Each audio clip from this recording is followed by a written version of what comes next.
Praise the Lord church. फिर एक बार यीशु नासरी के नाम से मैं आप सबों को सलाम करता हूं। यहोवा परमेश्वर के नाम से सभी को जय मसीह की। और फिर एक बार इस चैनल पर, यूट्यूब के इस चैनल पर मैं आप सबों का स्वागत करता हूं कि फिर एक बार इस सेशन में आप लोग यहां पर आए और इस सभा में मेरे साथ जुड़ रहे हैं। और मेरा विश्वास है कि जो परमेश्वर के वचनों को आज हम परमेश्वर से प्राप्त करने वाले हैं, परमेश्वर खातरी से उन वचनों के द्वारा हमारे जीवन पर आशीष उंडेलने पर है। हालेलुया। आशीषें उन पर उंडेली जाती है जो आशीषों को ग्रहण करने के लिए तैयार होते हैं। हालेलुया। हम देखते हैं क्रिकेट के मैचेस में क्या होता है, जब एक बैट्समैन एकदम फ्रंट फुट पे आकर मिड ऑन या मिड ऑफ की तरफ जब बॉल को हिट करता है, अगर बॉल हवा में है तो जो फील्डर है जिसको बॉल को कैच करना है, उसको उसी दिशा में तैयार होना पड़ता है जहां पर बॉल उसके हाथ में फंस जाए। हालेलुया। आशीषों का बिल्कुल ऐसा ही है। परमेश्वर ने उस कलवरी पर हमारे लिए आशीषों को दे दिया है। अब हमें सही दिशा को तय करना है कि किस दिशा में खड़े होकर हम उन आशीषों को ग्रहण करेंगे। हालेलुया।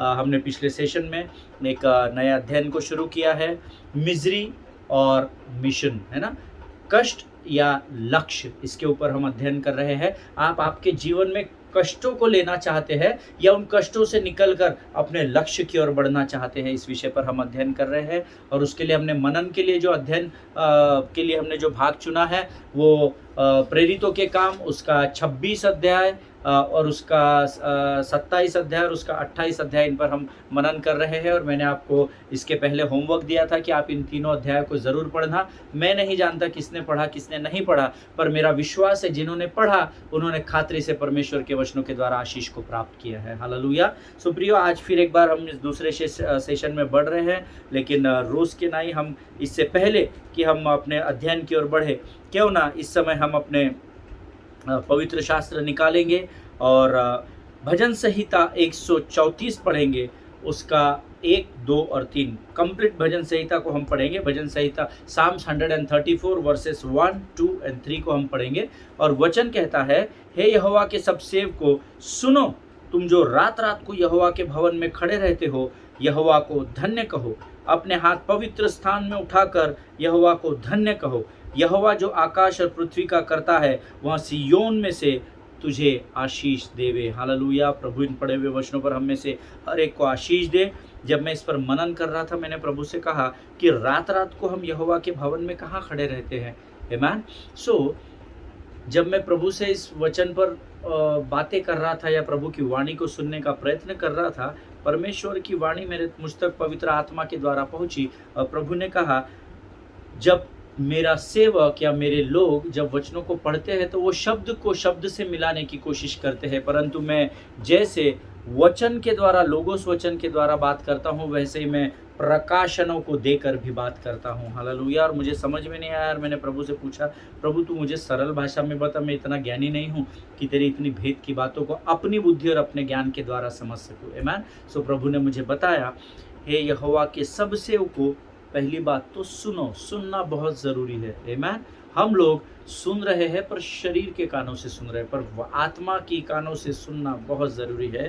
हे यहोवा के सब सेवकों सुनो, तुम जो रात रात को यहोवा के भवन में खड़े रहते हो, यहोवा को धन्य कहो। अब यहाँ पर परमेश्वर फिजिकली आपके शरीर को लेकर किसी चर्च बिल्डिंग में या किसी सभा में, किसी क्रूसेड या किसी कॉन्सर्ट में रात को 12, 1, 2 बजे खड़े रहने की बात नहीं कर रहा है, परंतु परमेश्वर के आत्मा ने मुझे बताया कि तुम रात रात को जो यहोवा के भवन में खड़े रहते हो। आमीन। इसको आप अंडरलाइन कर लीजिए।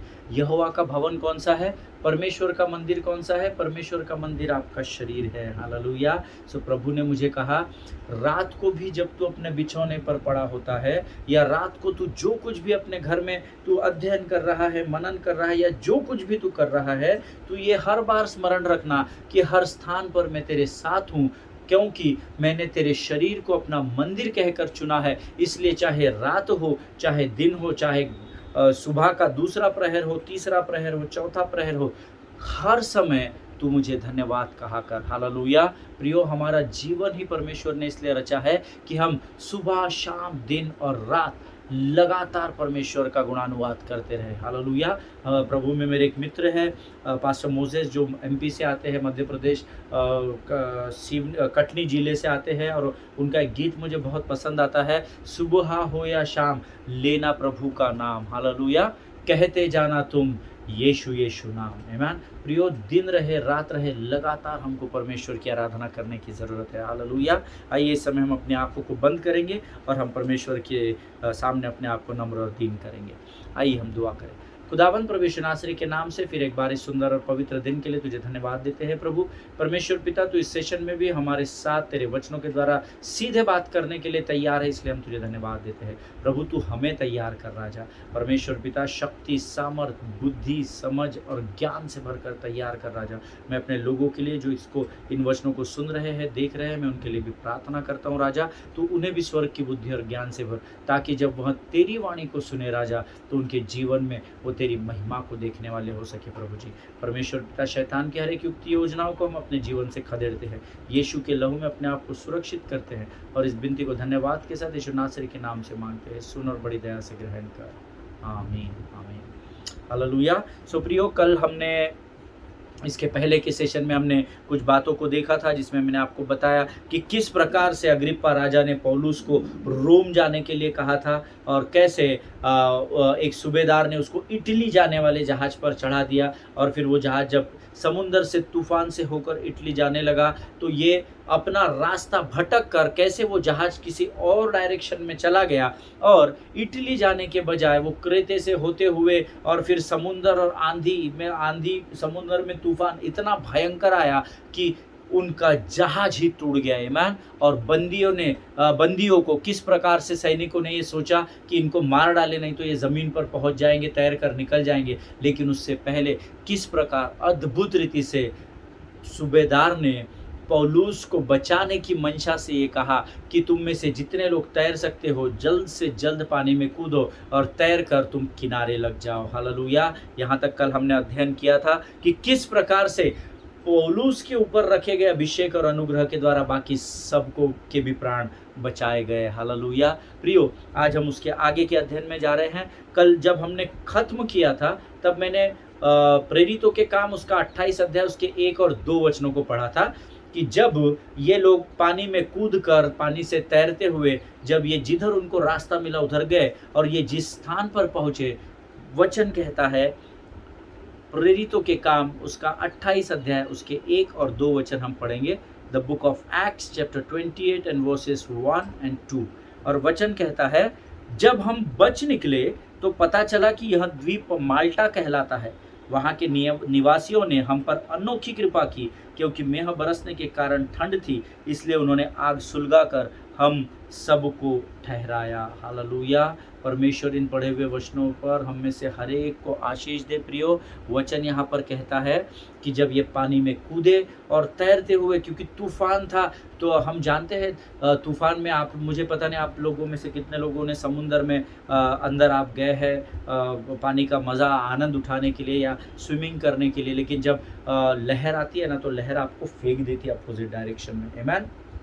तो सोचिए, एक पानी के समुंदर की लहर ही अगर आदमी को बाहर फेंक देती है, तो यहाँ पर तो वचन बताता है समुद्री तूफान था, भयंकर तूफान, है ना। जैसे इन दिनों हम देख रहे हैं हमारे देश में भी गुजरात, गोवा और मुंबई और अलग अलग स्थानों पर किस प्रकार से तूफान आया, और हमने देखा कि बॉम्बे हाई पे कैसे, मुंबई हाई में कैसे एक बारिश था ओएनजीसी का, उसमें कई सैकड़ों लोगों की मौत हो गई, है ना। हमने ये सब न्यूज़ में अभी हम सुन रहे हैं। तो इस प्रकार का ही वो तूफान होगा, ऐसा मेरा विश्वास है, जिसमें जो लोगों की मृत्यु लेने के लिए तैयार था, परंतु परमेश्वर कहता है, परमेश्वर का वचन बताता है कि उन्होंने इन सब लोगों को बचा लिया। इसीलिए 28वां वचन खुद पौलुस लिखता है, जब हम बच निकले तो हमको जाना तो इटली था, पर हम किधर आ गए, माल्टा द्वीप में आ गए। हालेलुया। और आज जब मैं इस माल्टा द्वीप के बारे में अध्ययन कर रहा था, तो मुझे इसकी कुछ इन्फॉर्मेशन मिली हिस्ट्री में, और मैं उसको आपके साथ बांटना चाहता हूँ। Malta is in the middle of Mediterranean sea, directly south of Italy and north of Libya. या यहाँ पर जब मैं अध्ययन कर रहा था कि प्रभु ये माल्टा है किधर, मेरे को ये तो बता कंफर्म, आज मॉडर्न वर्ल्ड में ये माल्टा किधर है। अब माल्टा आज भी वही है जहाँ उस समय माल्टा था। हालेलुया। क्योंकि यहाँ पर लिखा हुआ है माल्टा जो है वो मेडिटेरियन सी के मध्य में है, जो इटली के दक्षिण और लिबिया के उत्तर के बीच में पाया जाता है ना। सो उसके माल्टा के दक्षिण और आप जाएंगे तो इटली मिलेगा, और उत्तर की साइड जाएंगे तो आप लिबिया। तो ये लोग कहाँ जा रहे थे? ये लोग इटली जा रहे थे, अर्थात माल्टा के दक्षिणी भाग में जा रहे थे। लेकिन समुद्र में इतना भयंकर तूफान आया कि वहाँ से वो उधर जाने के बजाय इनकी जहाज टूट गया और ये पानी के उस तूफान में फेंके गए, और पीछे होते होते हुए ये अब 28वें वचन में कहता है कि ये माल्टा द्वीप में जा पहुंचे। हालेलुया। प्रियो, वचन बताता है ये सारे लोग जो उस भयंकर तूफान से बच निकले थे, इतिहासकार ऐसे बताते हैं या थियोलॉजियंस ऐसे बताते हैं कि दे वेयर अराउंड 276 पीपल। कितने? 276 लोग उस जहाज में सवार थे, ऐसे इतिहासकार बताते हैं। ये मेरा अध्ययन नहीं है, ये मैंने इतिहास के इस विषय पर जब मैं अध्ययन कर रहा था तो मैंने इसको इतिहास से, हिस्ट्री से मैंने इसको खोज कर निकाला। और जो द्वीप माल्टा में ये पहुंचे थे, ये ना तो अग्रिप्पा की योजना थी, ना तो सूबेदार की थी, और ना ही पौलुस की योजना थी। हालेलुया। पौलुस ने प्लान नहीं बनाया था, ना अग्रिप्पा ने बनाया था, ना सूबेदार ने इस प्लान को बनाया था। उन्होंने तो, एक ने प्लान बनाया रोम भेजने का, दूसरा लेकर गया इटली, और ये पहुंचे किधर? माल्टा, तीसरे जगह पर। पूरा टोटल कंफ्यूजन अध्ययन में, है ना। जाना था रोम, निकले इटली के लिए और पहुंच गए माल्टा, है ना। तो अब एट प्रेजेंट जब हम इस अध्ययन को कर रहे हैं तो ये लोग माल्टा में पहुंचे हैं, जहां पर जाने की योजना किसी भी मनुष्य ने नहीं बनाई थी। और ये एक ऐसे स्थान पर पहुंचे हैं जहां पर ये जगह इनके लिए अनजान है। पौलुस कभी भी इससे पहले माल्टा द्वीप में नहीं गया था, है ना। उसने सुना जरूर होगा, परंतु वो माल्टा द्वीप में कभी गया नहीं था। यहाँ के लोग उनके लिए अनफैमिलियर थे, मीन्स अनजान लोग थे। सबसे बड़ी बात है, वचन यहाँ बताता है कि यहाँ पर मेह बरसने के कारण ठंड थी। जब मैं इसको माल्टा के विषय में पढ़ रहा था इतिहास में, तो मुझे पता चला माल्टा में अधिकांश समय भयंकर ठंड होती है ना। कोल्ड होता है एकदम, माल्टा में कोल्ड वेदर होता है, बहुत ठंड होती है माल्टा के उस क्षेत्र में, क्योंकि टापू है ना, एक आइलैंड है, तो उसमें बहुत ठंड है, क्योंकि समुंदर है चारों बाजू। तो कैसा है, बीच में होने की वजह से बहुत ठंडी लहरें और हवाएं चलती है वहाँ पर, ऐसा जियोग्राफी बताती है। हालेलुया। जिसका जो मैं अध्ययन कर रहा था माल्टा के विषय में। सो ऐसी भयंकर ठंड वाली जगह, जहाँ पर कोई आसरा नहीं, जहाँ पर कोई सहारा नहीं, जहाँ पर एक भी व्यक्ति पहचान का नहीं, ऐसे स्थान पर ये लोग 276 लोग, 276 पीपल बचकर निकले और इस स्थान पर पहुंचे, ऐसा वचन यहाँ पर बताता है। हालेलुया। और हमने इस वचन में पढ़ा कि माल्टा के लोगों ने इन पर क्या किया? कृपा की और आग को सुलझाया, क्योंकि वहाँ पर बहुत ठंड थी। हालेलुया।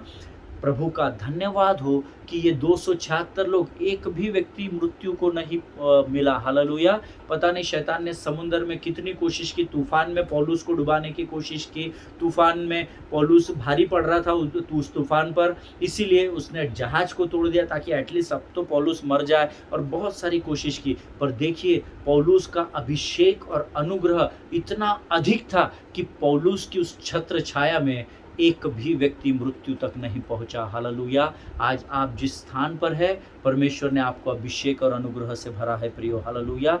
परमेश्वर कहता है कि तू जिस जमीन पर पाँव रखेगा उस जमीन को मैं आशीषित करूंगा, और तेरे आसपास उस जमीन पर जितने भी लोग तेरे आसपास होंगे वे भी तेरे उपस्थिति के कारण आशीष को पाएंगे। हालेलुया। इसलिए अपने आप को कम नहीं समझना। आप कुछ करते नहीं हैं, आप सिर्फ संडे चर्च जाते हैं, आप सिर्फ प्रार्थना दुआ करते हैं, but still you carry the anointing and the grace of the Lord. Hallelujah. फिर भी आप साधारण धर्मी भी होंगे तो भी आप अभिषेक और अनुग्रह को प्राप्त किए हुए लोग हैं। आमीन। एक साधारण धर्मी इस संसार के सबसे धनी अधर्मी से भी बड़ा है, ये ध्यान में रखना। आमीन।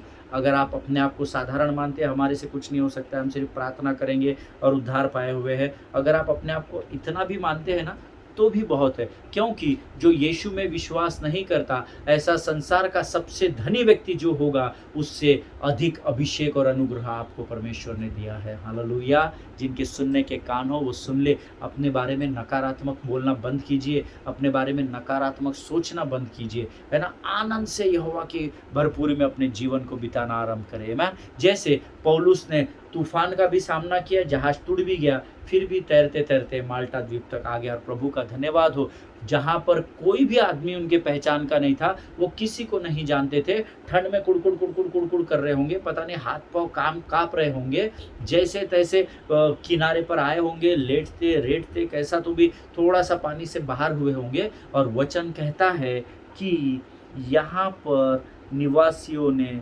अनोखी कृपा की। आमीन। मुझे बताइए, जो लोग उनको जानते नहीं हैं, कोई कोई लोग तो डर जाना चाहिए था, अरे बाप रे समुद्री डाकू तो नहीं आ गए हमारे जगह को लूटने के लिए। पर वचन कहता है परमेश्वर ने माल्टा के लोगों के हृदय में कंपैशन को डाला, दया को डाला, तरस को डाला, और उस कंपैशन और दया के द्वारा उन्होंने ये इन सबों को शायद थोड़ा बाहर खींचा होगा। कोई बेहोश हुआ होगा, मैं ऐसा इमेजिन कर रहा था। कई लोगों की कैपेसिटी अलग अलग होती है ना पानी में स्विम करने की, तो कई लोग बेहोश होकर जैसे तैसे अधमरे पहुंचे होंगे, उनको इन लोगों ने खींचा होगा, वहां पर आग सुलगाई होगी जल से, और फिर इन सबों को उस आग के चारों ओर रख दिया। हालेलुया। और बाइबल बताती है, वचन बताता है, इसीलिए उन्होंने आग सुलगा कर हम सबको वहां पर ठहरा दिया, ताकि हम उस जाड़े के समय में, उस ठंड के समय में, हम उस आग की आँच के द्वारा या लौ के द्वारा अपने आप को गर्माहट दे सके। हालेलुया। प्रियो, वचन बताता है कि अपने लोगों को उस भयंकर ठंड से छुटकारा दिलाने के लिए अब यहाँ पर पौलुस ने एक और कार्य किया। पौलुस वॉज एक्टिवेटेड। पौलुस बेहोश और अधमरा नहीं पड़ा था, है ना। पौलुस ने क्या किया वो हम आगे वचन में पढ़ेंगे। प्रेरितों के काम उसका 28 अध्याय उसका 3 वचन हम पढ़ेंगे। The book of Acts chapter 28 and verse 3 says, जब पौलुस ने लकड़ियों का गट्ठा बटोर कर आग पर रखा, तब एक सांप आज पाकर निकला और उसके हाथ से लिपट गया। हालेलुया। अब पौलुस ने क्या किया है, बड़े ध्यान से वचन सुनना और पढ़ना, है ना। मैं पढ़ रहा हूँ इसलिए सुनकर आधा ध्यान उधर आधा ध्यान इधर मत लगाइए। परमेश्वर ठट्टा में नहीं उड़ाया जाता है। आमीन। यहाँ पर पौलुस के विषय में वचन क्या बताता है, इतनी भयंकर ठंड में 276 लोग अपनी जीवन को बचाकर, ये 276 लोग ये माल्टा के उस द्वीप पर आते हैं, और अधमरे होंगे क्योंकि स्विमिंग समुद्री तूफान से तैर कर निकले हुए हैं, बहुत सारी बातें उनके जीवन में हुई होगी। लेकिन इतना सब कुछ होने के बाद भी आप पौलुस के हृदय को जांचिए। पौलुस इस समय भी अपने लोगों की चिंता कर रहा था, और क्योंकि वो अपने लोगों से प्रेम करता था, चाहे वो बंदी हो, चाहे वो सेना के लोग हो, चाहे वो सूबेदार हो। लेकिन वचन बताता है जब पौलुस ने लकड़ियों का गट्ठा बटोर कर आग पर रखा, अभी गट्ठा बटोरा है। हालेलुया। इसका मतलब गट्ठा वहां था नहीं, यानी बहुत सारी लकड़ियां एक जगह से उठाकर आग में झोंकी, ऐसा नहीं लिखा है। गट्ठे को बटोरा गया। गट्ठा कब बनता है आपको मालूम है क्या? जब एक लकड़ी यहाँ से उठाते हैं, एक लकड़ी वहाँ से उठाते हैं, एक यहाँ से उठाते हैं, एक यहाँ से उठाते हैं, फिर उसको जब हम पूरा इकट्ठा करते हैं तब गट्ठा बनता है। हालेलुया। सो वहाँ पर इतनी अधमरी परिस्थिति में भी पौलुस ने अपने लोगों की सुधि ली, ऐसा वचन बताता है। हालेलुया। जितने पासबान, जितने कलीसिया के अगुवे इस वचन को सुन रहे हैं, वो अपने कानों को तेज कर ले, धारदार कर ले, और आत्मा की कानों से सुने कि आज जरूरी है कि हम अपने लोगों की सुधि ले। जब इस भयंकर परिस्थिति में सिर्फ अपनी भलाई और अपनी सुरक्षा, अपने परिवार की सुरक्षा नहीं, परंतु क्योंकि परमेश्वर ने आपको और मुझे चरवाहा बनाया है, जरूरी है कि हम इस भयंकर परिस्थिति में अपने लोगों की सुधि ले, जैसे पौलुस ने ली। हालेलुया। पौलुस भी उतना ही थका हुआ होगा जितना बाकी लोग थके हुए होंगे, फिर भी वचन बताता है किसी ने उसकी सहायता की। उसके 2 साथी और गट्ठा बटोर कर लाया, ऐसा नहीं लिखा है। पौलुस ने एक लकड़ी को उठाया, गट्ठा तैयार किया, और लोगों को ज़्यादा गर्माहट मिल सके इसलिए उसने क्या किया, उस गट्ठे को उस आग में झोंक दिया, ऐसा वचन कहता है। और हमने अपने लोगों की मदद करने की इच्छा से प्रेरित होकर पौलुस ने आग पर लकड़ी का गट्ठा रखा, और वचन कहता है अचानक एक सांप आँच पाकर निकला और उसके हाथ से लपेट गया। आमीन। अब इसके लिए सिर्फ इस वचन पर अध्ययन करने के लिए मुझे 4 या 5 दिन मैंने प्रभु के साथ समय बिताया। परमेश्वर को मैंने ये पूछा, क्योंकि मैं बहुत डिटेल में प्रभु से चीज़ों को ग्रहण करने में विश्वास रखता हूँ। मैंने प्रभु से पूछा, बाएं हाथ पे डाला, दाहिने हाथ पे डाला, पाँव पे डाला, किधर? तो ये तो क्लियर है, हाथ से लपेट गया। फिर मैंने प्रभु से कहा, दाहिने हाथ से लपेटा या बाएं हाथ से? प्रभु ने कहा, तू प्रार्थना कर। आमेन। और मैं काफ़ी दिनों तक उसमें मनन करता रहा, अध्ययन करता रहा, बहुत सारी चीज़ों को मैंने खंगाला, इतिहास को निकाला, मैंने जर्नल्स पढ़े, मैंने कुछ लिटरेचर से कोशिश की कि मैं डिटेल्स निकाल सकूं, और मैं इस कंक्लूजन पर पहुंचा कि उसके दाहिने हाथ को, पौलुस के दाहिने हाथ को उस सांप ने लपेटा था। अब आप बोलेंगे कहाँ लिखा है पवित्र शास्त्र में? लिखा नहीं है, लेकिन इसका प्रमाण मैं आपको इन्हीं वचनों में दूंगा। जब हम इसमें आगे बढ़ेंगे इस अध्ययन में, तब आप जानेंगे कि मैंने क्यों अजम्पशन किया कि दाहिने हाथ में ही सांप ने उसको लपेट लिया था। आमीन। यहाँ पर लिखा हुआ है कि उसने बेचारे ने आया, मेहनत से वो लकड़ियों का गट्ठा इकट्ठा किया और आग को भड़काया, लौ को भड़काया, ताकि और गर्माहट लोगों तक पहुँच सके और लोग आराम कर सके या अपने आपे में वापस आ सके या अच्छा महसूस कर सके। आमीन। और वचन कहता है तभी एक सांप आया और उसके हाथ को उसने लपेट लिया। जो लोग नोट्स लिख रहे हैं वो लिख सकते हैं, दाहिने हाथ को लपेटा। आमीन। और ओके, यहाँ तक तो आपको समझ गया। अब let us go back to the Paul's history to understand certain things. हम फिर एक बार पौलुस के इतिहास में जाते हैं, ताकि फिर एक बार जो हमने कल और आज सुना, ये हम सब फिर एक बार जोड़ते हुए वापस यहाँ पर आएंगे और फिर हम यहाँ से आगे बढ़ेंगे, है ना। याला मराठीमध्ये उजळणी म्हणतात, है ना। सो इसको रंगीत तालीम बोलते हैं ना, ड्रेस रिहर्सल बोलते हैं ना हम लोग। फाइनल टेक के पहले हम लोग ड्रेस रिहर्सल करते हैं ना, हम लोग एक बार करके देखते हैं कि हमारा माइक बराबर है कि नहीं, साउंड चेक बराबर है कि नहीं, उसके बाद हम आराधना शुरू करते हैं। आमीन। So let us go back to the Paul's history to understand. कुछ बातें मैं आपको बताना चाहता हूँ। सी, नंबर 1, उसे बंदी गृह में डाला गया था। ओके, ये कहानी का मैं आपको बेस बता रहा हूँ प्रियो, ध्यान से सुनिएगा। इसको बंदी गृह में डाला गया। इसने क्या किया? बंदे ने वही जो इसका काम है, जो उसको सौंपा गया है, बंदी गृह में इसने लोगों को सुसमाचार का प्रचार किया। हालेलुया। कितना ज़ील होगा पौलुस में परमेश्वर के प्रति, उसके राज्य को बढ़ाने के लिए। मैं क्या आज ये ज़ील मुझ में और आप में है क्या? जिनके सुनने के कान हो वो सुन ले कि नहीं भाई, कुछ भी हो जाए, सुसमाचार तो आज एक ना एक आदमी को तो मैं सुना के रहूँगा। आप बोलोगे कोविड में कैसे बाहर ही नहीं जा सकते? मैं भी घर में हूँ, पर मैं तो आपको सुना रहा हूँ ना। आमीन। आप खुद प्रचार अगर नहीं कर सकते हैं तो आप इस प्रचार को सामने भेज सकते हैं। ये प्रचार आपकी समझ से बाहर है तो आप प्रभु के साथ प्रार्थना कीजिए, आराधना कीजिए। प्रभु आपको बताएगा आपको फ़ोन उठाकर कौन सा नंबर डायल करना है जिसके लिए आपको प्रार्थना करनी है। हालेलुया। किसी न किसी प्रकार से सुसमाचार पहुंचाना ज़रूरी है। तो यहाँ पर क्या है, पॉल की हिस्ट्री आप देखेंगे, पौलुस का इतिहास आप देखेंगे। नंबर 1, उसे बंदी गृह में डाला गया, जहाँ उसने क्या किया? सुसमाचार का प्रचार किया। फिर क्या हुआ? सुसमाचार का प्रचार किया, दोषी ठहराया गया, जबकि वो दोष नहीं था, वो दोष मुक्त था, फिर भी उसे दोषी ठहराया गया। फिर नंबर 2 क्या हुआ? उसको जहाज से रोम जाने की आज्ञा दी गई। नंबर 2, उसके बाद रोम न जाने के बजाय वो इटली के जहाज में उसको बैठाया गया। वो खुद से नहीं बैठा, उसको बैठाया गया। आमीन। वचन कहता है इटली में जहाज निकला इटली की ओर, तो भयंकर तूफान आ गया। तूफान आया तो आया, नंबर 5, उसका जहाज भी टूट गया। आमीन। और अब वचन कहता है उसके जहाज को तूफान का सामना करना पड़ा और वो नाश हो गया, क्योंकि सूबेदार ने पौलुस की बात नहीं मानी थी, है ना। ये शायद अगर ये बात उन्हीं लोगों को पता होगी जिनको मैंने होमवर्क दिया था, 26, 27 और 28 वचन मन लगा कर पढ़ना। अगर आपने नहीं पढ़ा होगा तो आपको ये वाला पॉइंट दूसरा समझ में नहीं आएगा कि उनके जहाज को तूफान का सामना करना पड़ा और वो नाश हो गया जहाज, क्योंकि सूबेदार ने पौलुस की बात को माना नहीं था। अब आप मुझसे पूछेंगे, कल हमने जो अध्ययन किया और आज हमने जो अध्ययन किया, इसमें तो कहीं लिखा ही नहीं है सूबेदार ने उसकी बात मानी या नहीं मानी, बल्कि तो हमने ये पढ़ा कि सूबेदार ने उसको बोला पानी में कूद जा और तैर के निकल जाए। Yes, you are right. But इसीलिए मैंने आपको कल होमवर्क दिया था। आमीन। 26, 27 और 28 अध्याय प्रेरितों के काम पढ़ने का। अब हम एक वचन पढ़ेंगे जिसके द्वारा शायद आपको ये समझ में आ जाए। हम सब पढ़ेंगे प्रेरितों के काम, उसका 27 अध्याय, उसके 9, 10 और 11 वचनों को हम पढ़ेंगे। प्रेरितों के काम, उसका 27 अध्याय, उसके 9, 10 और 11 वचन।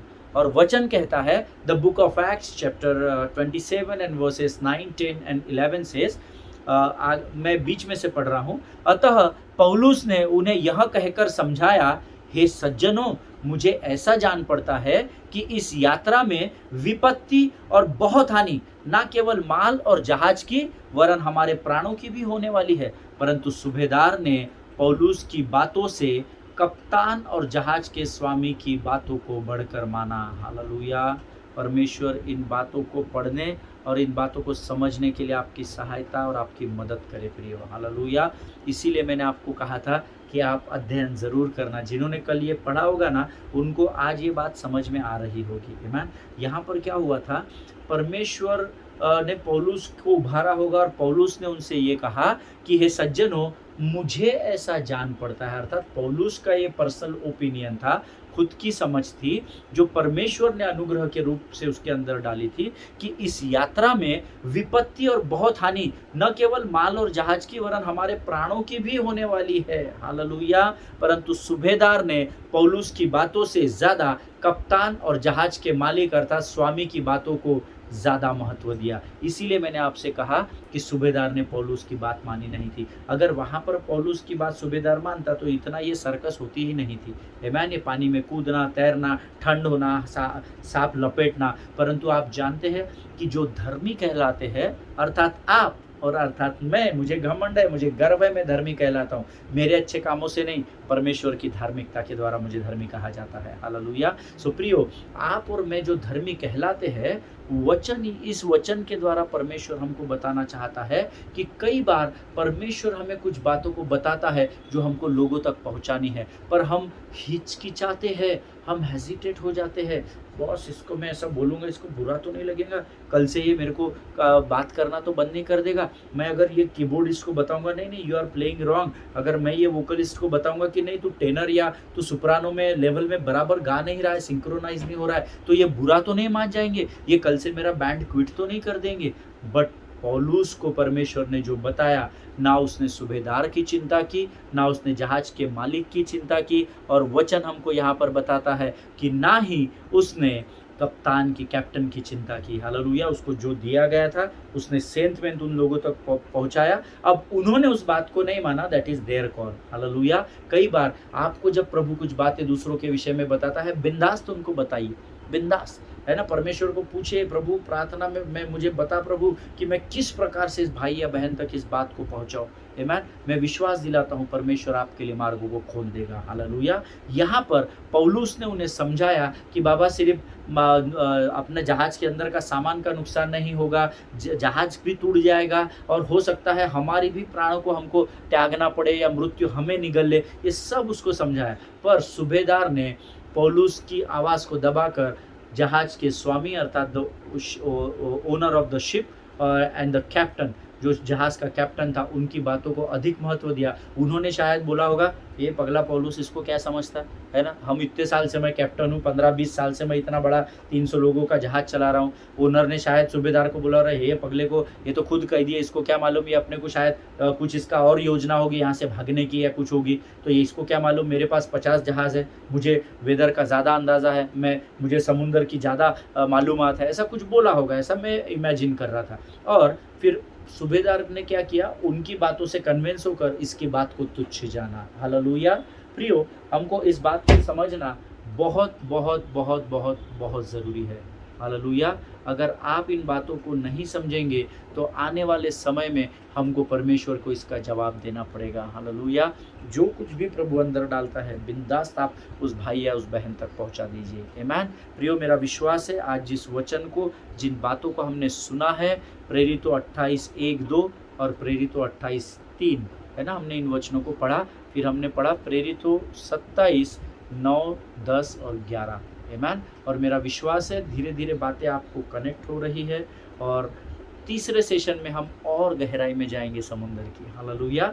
तब तक के लिए आप फिर एक बार मैं विनती करता हूँ, 26, 27 और 28 अध्यायों को आप ज़रूर पढ़िएगा। हालेलुया। आइए इस समय हम दुआ करेंगे। खुदावन प्रभु यीशु नासरी के नाम से सुंदर और पवित्र दिन के लिए हम तुझे धन्यवाद देते हैं राजा। तू महान है और जीवित है, इसलिए हम तेरी स्तुति और प्रशंसा करते हैं। फिर एक बार आज वचनों के द्वारा तूने हमसे बातचीत की, इसलिए हम तुझे धन्यवाद देते हैं। अब तक हमारे साथ रहा, आगे भी बना रहेगा, इस बात पर विश्वास करते हैं और इस प्रार्थना को धन्यवाद के साथ यीशु नासरी के नाम से मांगते सुन और कबूल कर, आमीन।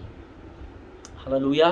परमेश्वर आप में से हर एक को बहुतायत से आशीष दे। Today's homework, go and read the word, the book of Acts chapter 26, chapter 27 and chapter 28. Amen. जब हम होमवर्क करके जाते हैं तो हम पेपर अच्छे से सॉल्व कर सकते हैं। आमीन। जब हम तैयारी करके जाते हैं तो हमको अच्छे मार्क्स मिलते हैं। और ये तो परमेश्वर का जीवित वचन है, अर्थात हमारे आत्मा का भोजन कहलाता है। आमीन। अगर आप आत्मा में मजबूत होना चाहते हैं, ज़रूर से इन वचनों को पढ़िएगा। हालेलुया। प्रभु आप सबों को बहुतायत से आशीष दे। एक दूसरे के लिए प्रार्थना करें, अपने पासबानों के लिए, उनके परिवारों के लिए प्रार्थना करें।